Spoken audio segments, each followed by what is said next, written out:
los grandes periodistas de México, perdón por el sarcasmo, Paco, hicieron una gran investigación sobre la casa rentada por el hijo mayor del presidente Andrés Manuel López Obrador en Houston, esta investigación que lleva hasta un libro de Raúl Gil Olmos, La Casa Gris.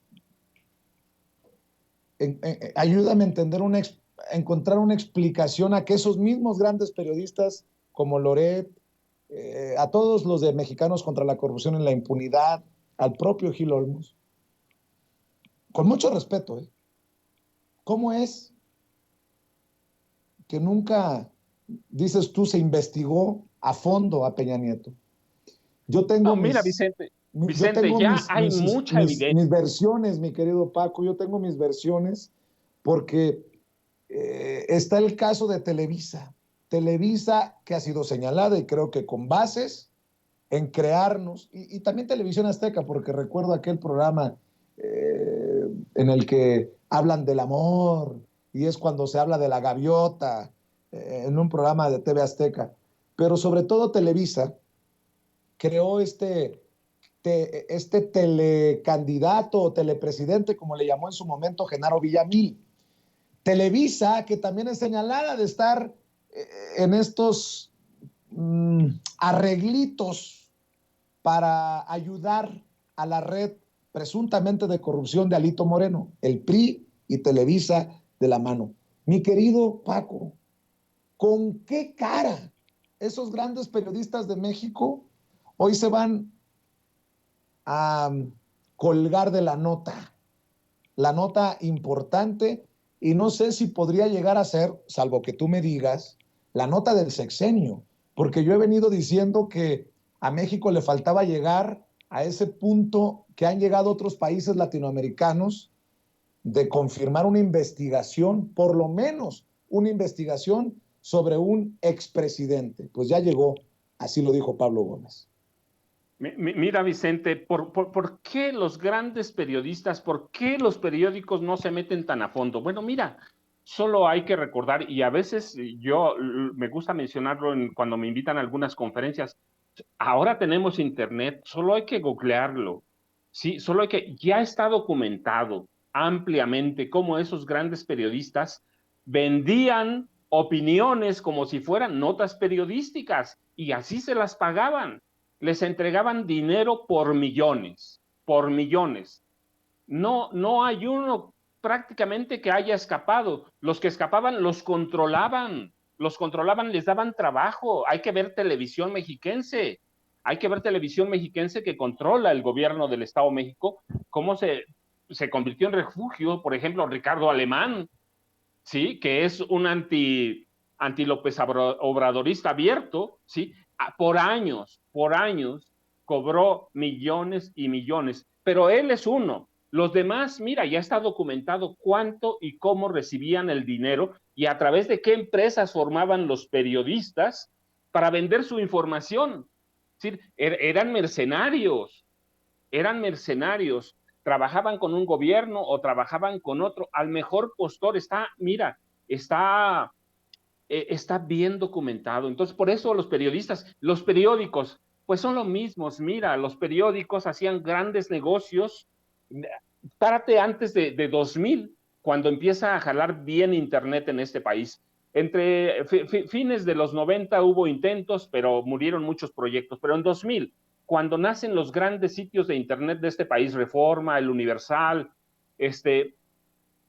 apárate antes de eso, ¿cuál era la circulación de la venta de los periódicos impresos? Mínima, el que pongas. Excelsior, Universal, Sol de México, Sol de Toluca, que son una cadena, Milenio, sí, con el grupo Monterrey, sí, multimedios, sí. ¿Cuál era la circulación de esos periódicos? Nada. La mayor parte del tiraje era eso, tiraje a la basura. Ibas a las bodegas de los periódicos y los tiraban todos. ¿De qué vivían? ¿De qué vivían? Del dinero que les daba el gobierno federal y no la publicidad directa, que tiene una razón de ser. No, mira, yo recuerdo alguna vez platiqué con un dueño de un periódico y le preguntaba, ¿por qué contrató a fulano de tal? Y me dijo textual, te digo su respuesta. Me dijo, porque mira, cuando no tengo para la nómina, fulano de tal va a la presidencia con ese portafolio vacío y regresa lleno para la nómina. ¿Qué dueño de periódico, qué director de periódico no estaba involucrado en eso? Ya lo han dicho, mira, yo ahora estoy dando seguimiento a la prensa en los 60, ¿sí?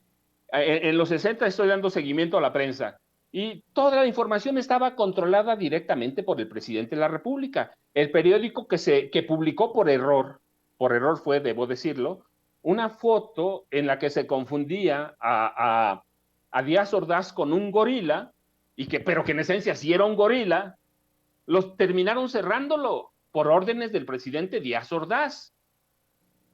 Toda la prensa estaba controlada, ¿sí? ¿Por qué nace Proceso? Porque Luis Echeverría le da un golpe a Excelsior. Es la mano directa del presidente. Y Peña Nieto, vamos y regresamos, porque es lo mismo. Peña Nieto controlaba los periódicos como a través de cañonazos. Aquella frase de Álvaro Obregón, ¿sí? De no hay general o no hay quien aguante un cañonazo de 50,000, pues sigue siendo válida. No son 50,000, pero son millones. No la aguantan. Este sistema, el sistema priista y el sistema panista tuvo una virtud para ellos. Supieron cómo seducir a los periodistas, cómo seducir a los dueños de los periódicos. El periodismo fue un negocio, ha sido un negocio histórico, no para los lectores. El negocio no ha sido un negocio para informar. Hay periodistas que son muy famosos por callar. El silencio vale. El silencio en este país cuesta mucho. Y la prensa fue un gran negocio y ha sido un gran negocio.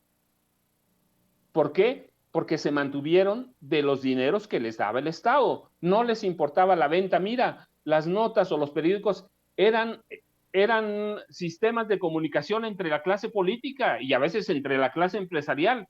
Los lectores, no, hombre, allá estaban bien arrumbados en su casa. Tuvimos y hemos tenido una prensa muy corrupta y hemos tenido un sistema priista, por eso está como está hoy. Hemos tenido un sistema priista que supo venderse bien. Mira, todavía hay quienes creen en el PRI. Por eso Alito no se cae. Bueno, por eso y por otras razones que podemos discutirlas. No se cae, ¿por qué? Pues porque todos son corruptos. Pero ese sistema fue muy, muy exitoso en vender una imagen. Claro, le ayudaron todos aquellos periodistas como Jacobo Zabludovsky, ¿sí? Como López Dóriga, le ayudaron todos ellos y los dueños de los periódicos y fueron muy exitosos en vender su imagen al exterior. Pero hay que verla y desde la venta de periódicos. Y hoy la venta de espacios es a quien, al gobierno o a los gobiernos locales o municipales. Pero viven de eso, se quedaron muy mal acostumbrados. Entonces la prensa, ¿por qué no investiga más? No puede, no, pero claro que tiene. Algunos son grandes investigadores. Yo te voy a decir, conozco a más de uno que es un gran investigador, que es un gran escritor, pero no lo venden. ¿Por qué? Porque los dueños de los periódicos, los directores, están muy cómodos ofreciendo sus servicios o estaban muy cómodos ofreciendo sus servicios al PRI y al PAN. Esa es la realidad. La prensa en este país necesita un gran cambio. Que tenemos algunos ejemplos que se salvan, pues sí, siempre hay los pleititos en el arroz, pero necesita una reingeniería la prensa de este país. Los reporteros, los comunicadores necesitan repensarse, rehacerse, recomponerse. Entonces, por eso, en este país, no todo es culpa del gobierno. Pues sí, este gobierno los, les da publicidad y todo, pero no les da lo que tenían antes. Por eso, ¿sí? Por eso hay un gran enojo. ¿Cuándo iban a investigar a Peña?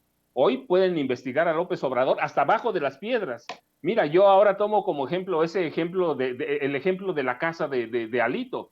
Lo investigaron, publicaron todo, pero fue una investigación o amañada, o comprada, o manipulada. Porque Alito tenía mucho más que esconder, mucho más. Y se quedó en su casa. Y nadie va a ver qué hay atrás. Entonces, la prensa de este país tiene que recomponerse, tiene que reinventarse. Hace mucho. Pero ¿qué es? Pues es más cómodo es más cómodo vivir de los recursos del Estado, ¿no? Maestro,